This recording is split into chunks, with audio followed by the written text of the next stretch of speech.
You can listen to The Professional Left wherever you get your podcasts, on Netroots Radio, or at our website, proleftpod.com, where you can also contribute to this podcast. There's a PayPal button at our website, or you can mail us a letter and or contribution at P.O. Box 9133, Springfield, Illinois, the land of Lincoln, 62791. This is the podcast for the week of March 21st, 2025. It's not safe for work. We are recording this live from the Cornfield Resistance, where sales of Bosco coin have not taken off like the rocket it should have. Perhaps we need a new pitchman. Everything's computer. It's The Professional Left with Driftglass and Blue Gal.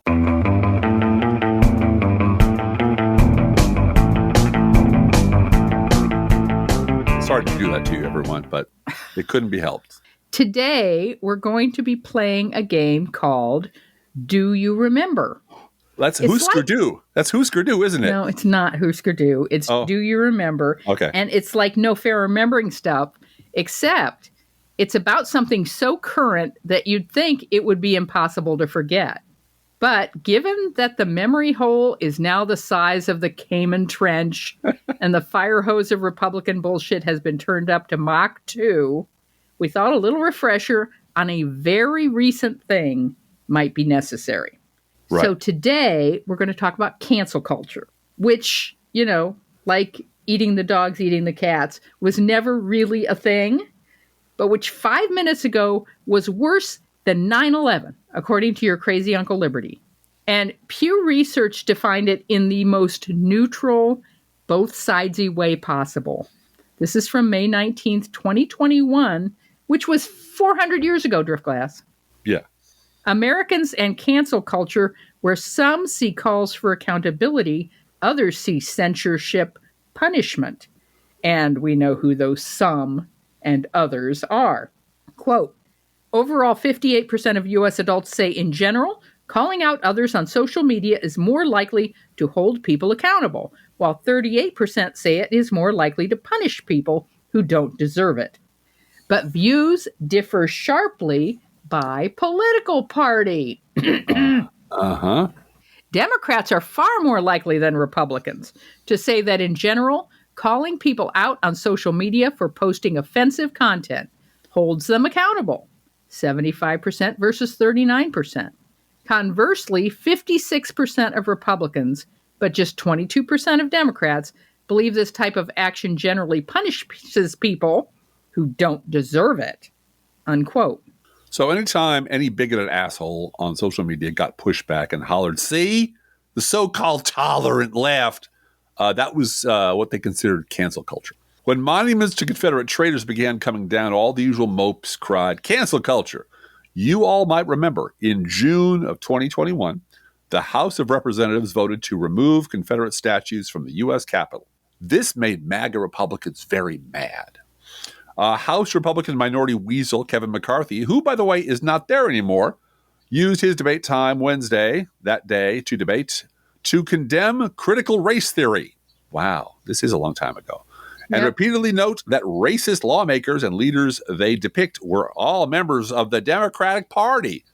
Yeah, they just never get tired of that. According to NPR, Alabama Republican Representative and outright lunatic Mo Brooks, who I believe is still there, unlike Kevin McCarthy, quote, previewed his no vote on the bill in a statement decrying cancel culture and historical revisionism, unquote. Well, now the MAGA scum are getting their revenge by revving up the federal government that they now control to do some actual system-wide cancel culture by going through American history with a chainsaw and cutting out anything that makes them feel icky. For example, the National Archives. This is from a site called American Oversight. Trump's hostile takeover of the National Archives and our nation's history. Quote, as his administration takes a sledgehammer to the federal government, the Trump administration is threatening the independence and functioning of the agency charged with maintaining valuable historical records. The takeover, by a president who has openly defied the law and disdained the principles that government records belong to the people, endangers not just the preservation of documents, but also our history, unquote. But the clear leader in erasing history in bulk to please the MAGA mob has been the Department of Defense under drunken stumblebum and Trump's Secretary of Defense, Pete Hegseth. Hegseth and his creepy henchmen have already done enough damage for 5 podcast episodes. But today we're going to look at one you might have heard of that is mentioned in headlines as something to do with the Marines, which was weird and discordant when we first heard it. It was Jackie Robinson, Navajo code talkers, and the Marines on Iwo Jima. And we get the first two, but why the Marines on Iwo Jima? Then this headline from the Washington Post. Amid DEI purge, Pentagon removes webpage on Iwo Jima flag raiser. Aha. So it wasn't all the Marines on Iwo Jima, just the ones who raised the flag. And this is from the Washington Post, quote, until recently, a page on the Defense Department's website celebrated Private First Class Ira Hayes, a Pima Indian who was one of the 6 Marines photographed hoisting a U.S. flag on Iwo Jima in 1945 as an emblem of the contributions and sacrifices Native Americans have made to the United States, not just in the military, but in all walks of life. But the page, along with many others about Native American and other minority service members, has now been erased amid the Trump administration's wide-ranging crackdown on what it says are diversity, equity, and inclusion efforts in the federal government. A review by the Washington Post found, unquote. Now, I'm betting this is true for a lot of you out there, as it was for me, because I didn't learn about Ira Hayes in history class. I learned about him from The Ballad of Ira Hayes, which was written by Peter Lafarge and which was popularized by Johnny Cash, one of my favorites, Johnny Cash, in 1964. And here's a little bit of it, for which we will definitely get dinged by YouTube. Yeah, this is not going to be a monetized episode of the podcast.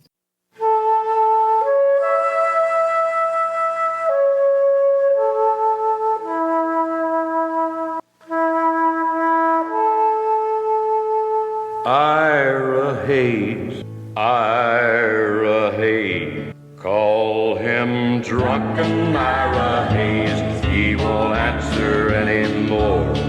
Not the whiskey drinking Indian, nor the Marine that went to war.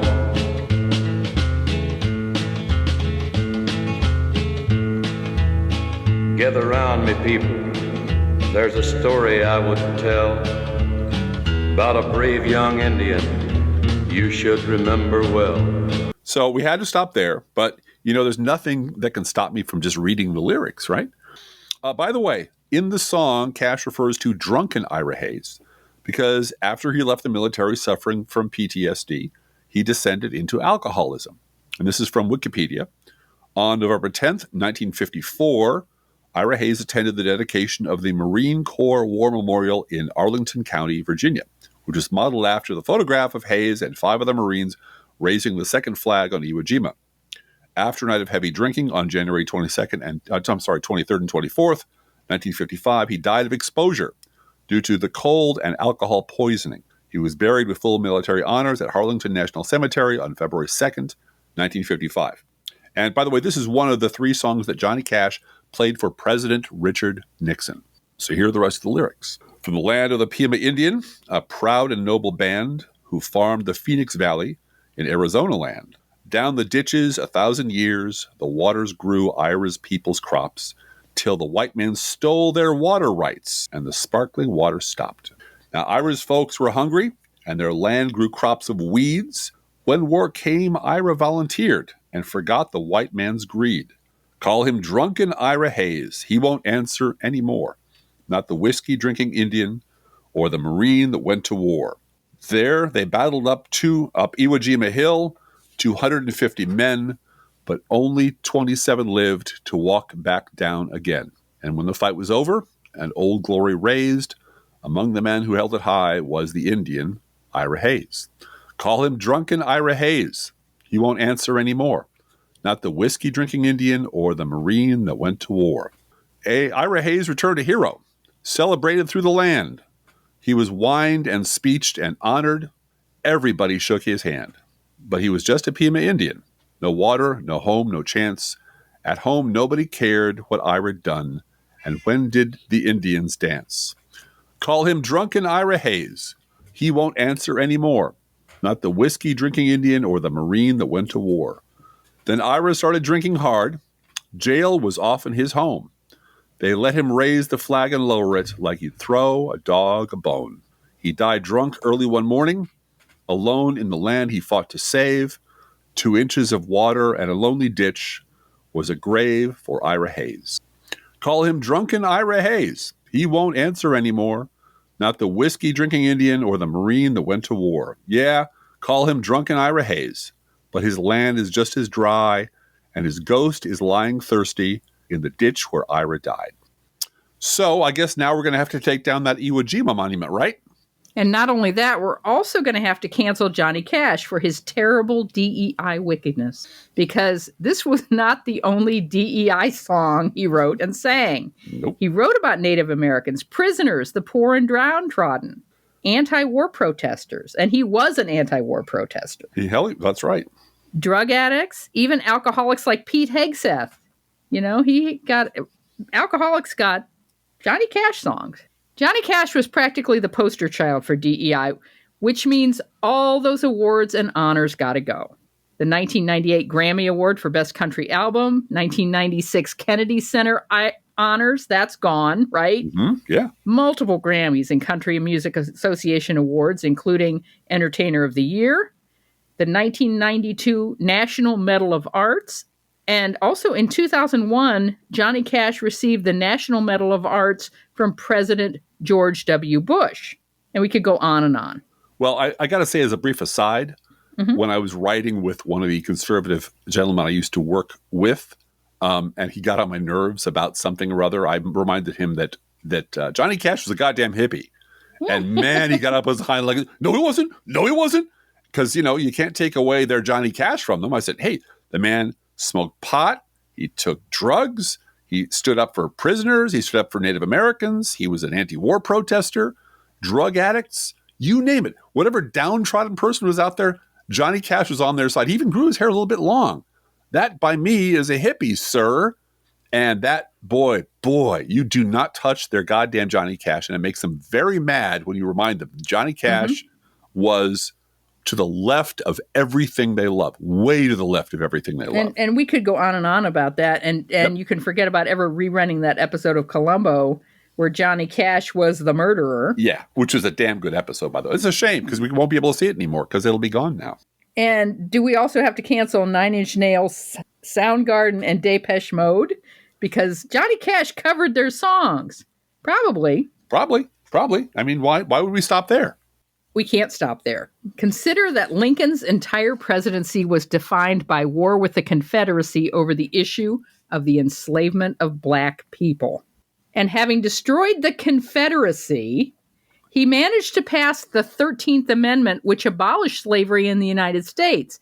And in his name, the 14th and 15th Amendment were passed to address the legal and political status of African Americans after the Civil War, guaranteeing citizenship and equal protection under the law, and expanding voting rights, including that pesky birthright citizenship, the thing that MAGA scum are so desperate to overturn. Abraham Lincoln is the DEI president, and as such will have to be wiped from the memory of man. They're just going to have to remove him and replace him with Trump on Mount Rushmore. I'm afraid so. Yep. And erasing Lincoln means renaming at least 24 cities named Lincoln in the United States, including the capital city of Nebraska. That's 100% true. That's going to have to happen. Lincoln's tomb in Illinois will have to go. 2 miles from here, there's a beautiful temple to Abraham Lincoln. His tomb is here. He's laid to rest here, and that will all have to go. And our local economy here in Springfield, Illinois, which is entirely Lincoln-based, is screwed because who is going to come visit here once the DEI president is discredited and forgotten? His second inaugural, which I consider one of the great speeches in American or in English history, in English language history, will absolutely have to go. You can't let rhetoric like this. Both parties deprecated war, but one of them would make war rather than let the nation survive, and the other would accept war rather than let it perish, and the war came. Or something like, Yet, if God wills that it continue until all the wealth piled up by the bondsman's 250 years of unrequited toil shall be sunk, and until every drop of blood drawn with the lash shall be paid with another drawn with the sword, as was said 3,000 years ago, so it is still must be said, the judgments of the Lord are true and righteous altogether. You can't let that stuff stand. You cannot continue to let that stuff be taught in school or carved in marble, Blue Gal, which means the memorial, that big memorial in Washington, will have to go. All the memorials for Lincoln will have to go. So you can kiss the penny goodbye, the $5 bill, plus all those awards, all those awards. Now, you might be asking yourself, what awards did Lincoln win? Well, we're talking about the awards for the 2012 movie Lincoln, which won the Academy Award for Best Actor in a Leading Role, and a bunch of other awards. Driftglass, we can't stop there. No. What about the National Board of Review 1939 Best Actor Award and the New York Film Critics Circle Award for Best Actor? That would be for Young Mr. Lincoln, starring Bridget Fonda's grandpa, Henry Fonda. My God, will this Lincoln madness never stop, Blue Gal? Will it just never stop? And OMG, Driftglass, Sullivan's Travels will have to go too. That movie shows the rich and privileged as dilettantes, prisoners on chain gangs as human beings. And the moral center of this movie is the black church. You can't have that. Well, brothers and sisters, once again we're going to have a little entertainment. I guess I don't have to tell you what it is. The sheet kind of gives it away. And once again, brothers and sisters, we're going to share our pleasure with some neighbors less fortunate than ourselves. Won't you please clear the first 3 pews so they may have seats? And when they get here, I'm going to ask you once more, neither by word, nor by action, nor by look, to make our guests feel unwelcome, nor draw away from, or act high-toned. For we is all equal in the sight of God. Amen. And His Girl Friday. I love His Girl Friday. We always watch it whenever it comes on, but we can't have that anymore because it's about a corrupt politician who threatens to throw a newspaper reporter and the publisher in prison. But a whistleblower shows up and the newspaper wins. And the movie is, can you believe it, Anti-Death Penalty 2. Well, looks like about 10 years apiece for you two birds. Does it? Whenever you think you've got the Morning Post licked, it's time for you to get out of town. Whistling in the dark. But that isn't going to help you this time. You're through. Listen, the last man who said that to me was Archie Leach just a week before he cut his throat. That's so. We've been in worse jams than this, haven't we, Hildy? Nope. You forget the power that always watches over the Morning Post, my boy. Luck's not with you now. Hello, this is Hartwell. Says you. I've caught him. Yes, Williams. Single-handed. Oh. We'll proceed with the hanging per schedule. You're going to be in office exactly 2 days more. We're going to start pulling your nose out of that Attorney's office. feedback. I tell you what you'll be doing. What? You'll be Well, come on, make up your mind. making rooms in the state penitentiary. Hello, Joe. This is Hartwell. I want you to come over to my office right away. Yes, I just captured a couple of important birds, and I want you to take the confession. Don't forget Leibowitz. All the lawyers in the world aren't going to help you now. Listen, you're talking to the Morning Post. Oh, power of the press. Listen, bigger men than you have found out what the power of the press is. Presidents, king. Here's a reprieve. Say, get out of here. Oh, you can't bribe me. My wife. Get out of here, you. Oh, no, I won't. Here's the reprieve. What? I don't want to be a city sealer. Who is My this wife. man? Throw him out, Frank. All right, out you go. Wait, just a minute. Wait a minute. Who's trying to bribe you? They wouldn't take this. He's insane. What did I tell you? An unseen power. What do you mean by coming in here with a cock and bull story like that? Frame up. He's an imposter. Arrest him. Come on. Just a minute. Trying to hang an innocent man to win an election, eh? That's murder. That's a lie. Never saw him before. Well, if I was to tell my wife... What's your name? Pettibone. Joe Pettibone. When did you deliver this first, Mr. Pettibone? Who'd you talk to? They started right in bribing me. Who's they? Those. Them. That's absurd on the face. So His Girl Friday, much as I regret it, has got to go. And what about that subversive trash Casablanca? Desperate refugees trying to escape fascism and get to America?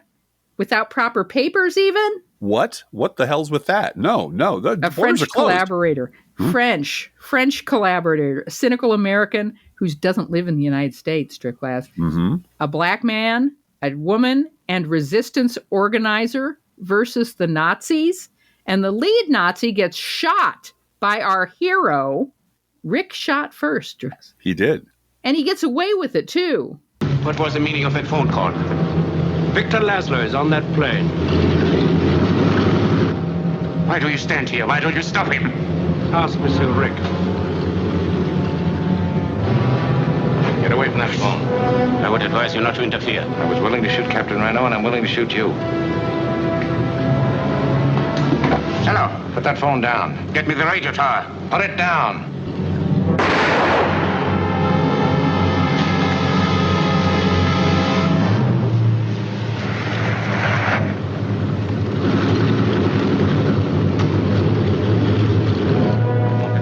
Major Strasser has been shot.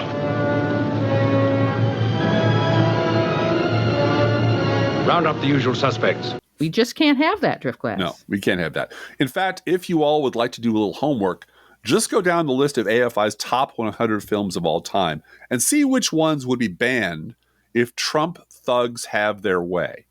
On the waterfront, definitely. Yeah, that's a union movie. Forget it. Can't have that. The Wizard of Oz? Absolutely. Absolutely. Some Like It Hot? Oh, super duper. Gone, gone, gone. Chinatown, The Manchurian Candidate, The Grapes of Wrath? All gone. And, of course, the most offensive of all, possibly the most offensive on the whole list, To Kill a Mockingbird. Because Mayella Ewell and her racist father are the MAGA base. You have testified that he choked you and he beat you. You didn't say that he sneaked up behind you and knocked you out cold, but that you turned around and there he was. Do you want to tell us what really happened? I got something to say, and then I ain't gonna say no more. He took advantage of me, and if you find fancy gentlemen ain't gonna do nothing about it, then you're just a bunch of lousy, yellow, stinking cowards. The whole bunch of you. And your fancy ass don't come to nothing. Your Mammon and your Miss May Ellen, it don't come to nothing, Mr. Finch. And however much we may pity the MAGA morons for their gullibility and stupidity, well, I have nothing but pity in my heart for the chief witness for the state. She is the victim of cruel poverty and ignorance. But my pity does not extend so far as to her putting a man's life at stake, which she has done in an effort to get rid of her own guilt.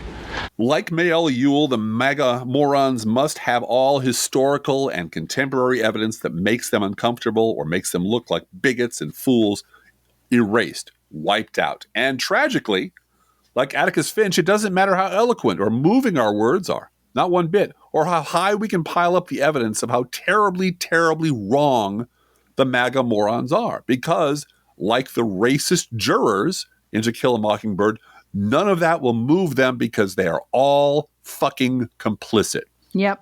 If you follow the non-Fox news at all, you already know about the dozens of stories of innocent green card holders or visitors being snatched up by Tom Homan's Department of Homeland Security goons, or ICE Gestapo, and being thrown into a detention facility far away from their families and lawyers, or kicked out of the country altogether, or sent to a hellhole prison in a foreign country far beyond the reach of the American legal system. You might also have heard about the thug in charge of this operation, Tom, I don't care what the judges think, Homan, bragging about it.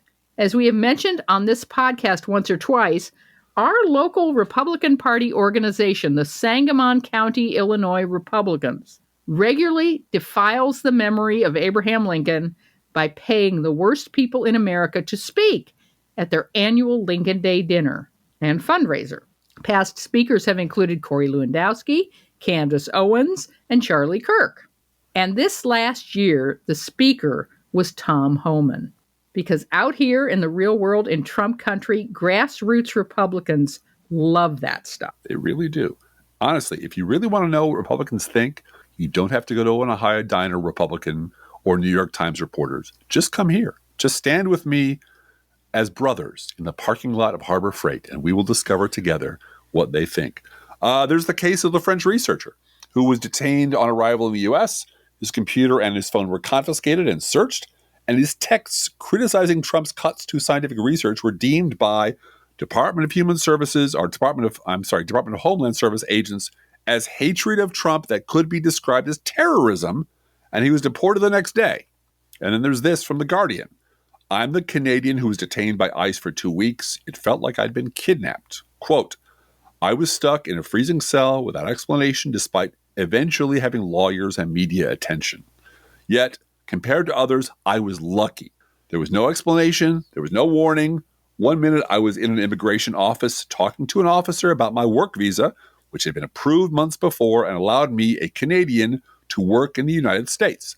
The next I was told to put my hands against the wall and patted down like a criminal before being sent to an ICE detention center without the chance to talk to a lawyer, unquote.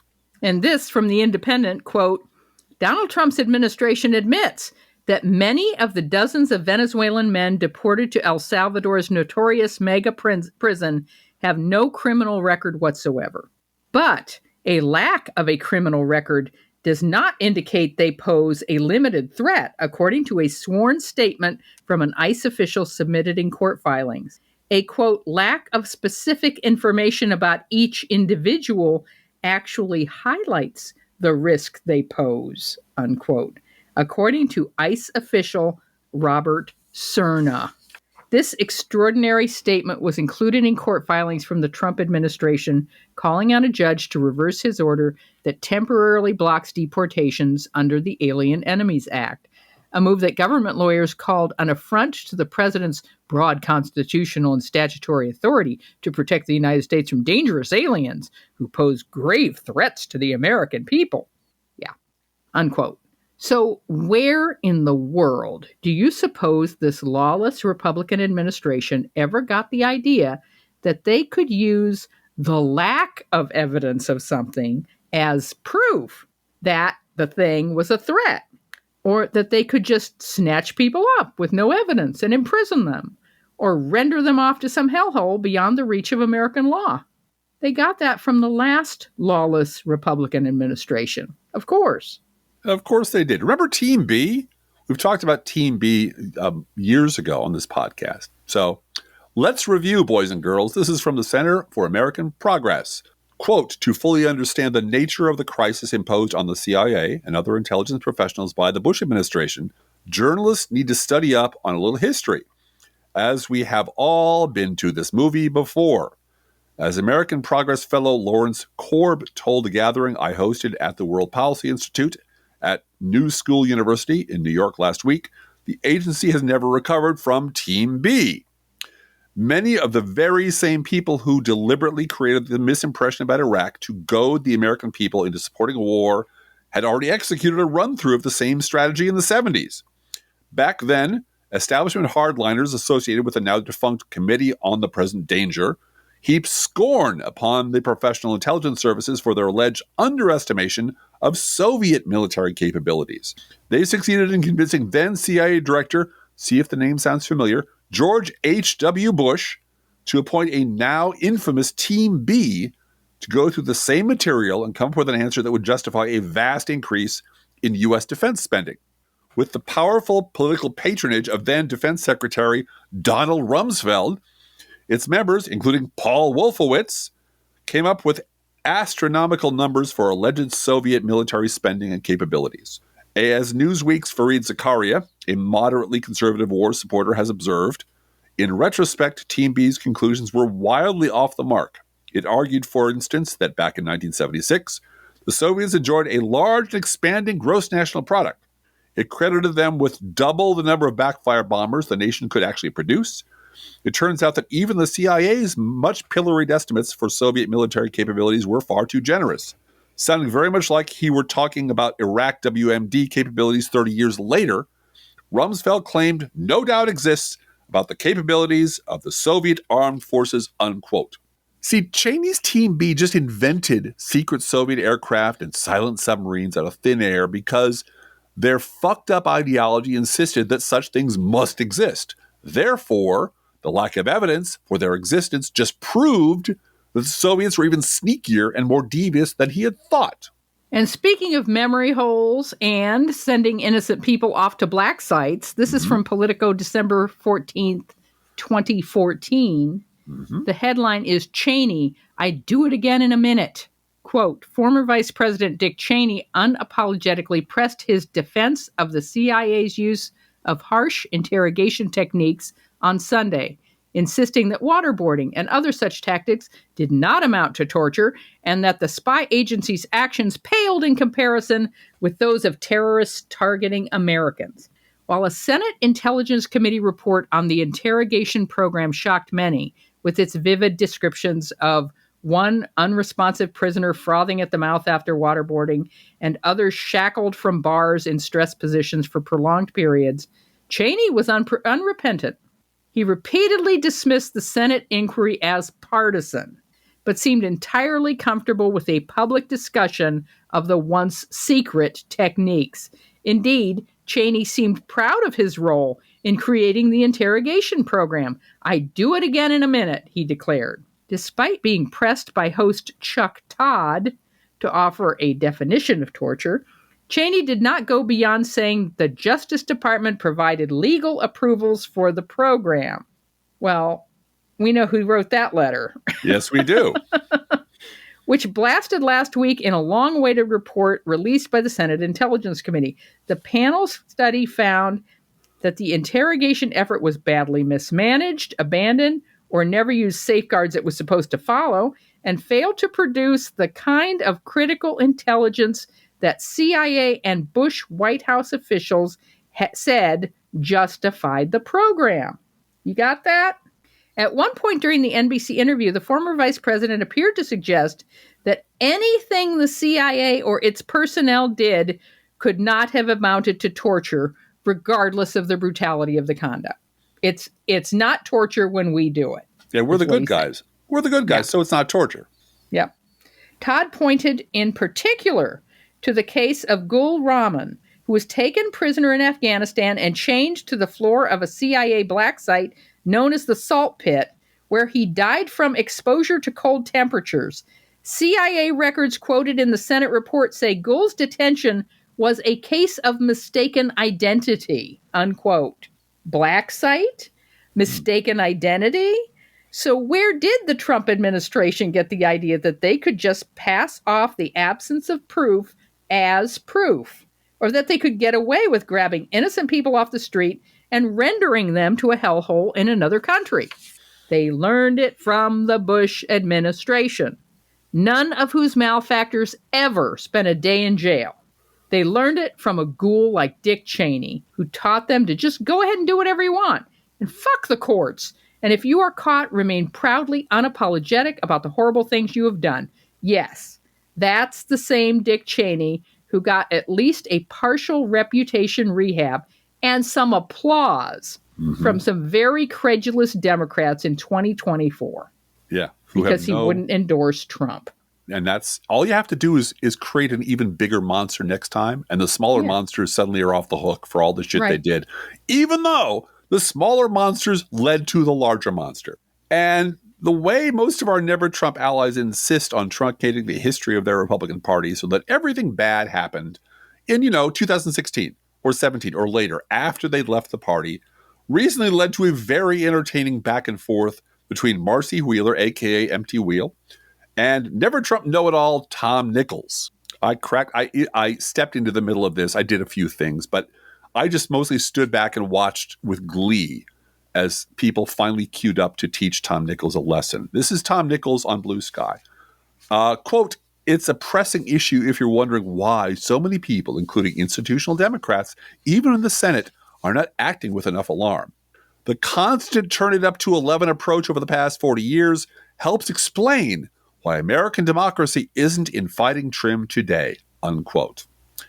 A gentleman named User Reality Man replies, quote, all this blaming of Democrats for Republicans going fascist is weird without elaboration, but it misses the point that Republicans have been using the I know you are, but what am I arguments forever. Trump does it so often it's become a running gag. The point is to neutralize effective attacks by making the words meaningless, unquote. Tom Nichols responds, quote, I'm not blaming Democrats for Republicans becoming fascist. I'm blaming people who overuse fascist for years by removing the power of that word and gutting it of its meaning and making it useless now that we need it. Something I warned would happen, unquote, because Tom's always right. Tom is always first. Tom always knows everything. And this is Tom's old Schrodinger's fascist dodge, which he's used 100 times. If he refused to see it or just ignored it or was just too silly to notice it, then it wasn't happening, right? It only happened after it came up and kicked him personally in the yam sack. Then, of course, comes the search for why it was the fault of those liberal scoundrels. And now, my dear, we are off to the races. Yep. Blue Sky user Howard Beale said, good name, by the way, quote, "Are those people in the room with you now, Tom? It wasn't overused. It was not taken seriously, despite the fact that many of those using the term were, checks notes, serious authorities on the subject. If anyone was overusing the term, it was the actual fascists seeking to water it down," unquote. And Blue Skyer Michael Nabert said, quote, "You're not blaming Democrats for Republicans being fascist. You just spent years blaming Democrats for warning that Republicans were fascists and telling them it was unreasonable to accurately call fascists fascists, even when those fascists were very definitely fascists, still blaming the victim," unquote. And then Marcy Wheeler entered the chat. And she said, quote, "The arguments Trump is making in court today were test-driven by Dick Cheney." With all due respect, I love that. That's such a, that's a George W. Bush administration phrase. With all due respect. If you ignored our warnings in the 2000s, that's a confession that you didn't heed a fact-based warning when it would have been easier, unquote. Yeah. John Dean I wrote about this like in 2006, 5 or 6, wrote a whole book about this, about authoritarians and how 25% of the U.S. is basically hardwired for this, and they're all in the fucking Republican Party. Yeah. There were a whole bunch of experts who were warning about this back when Tom Nichols was busy sniffing George Bush's ass and calling liberals a bunch of dupes and morons.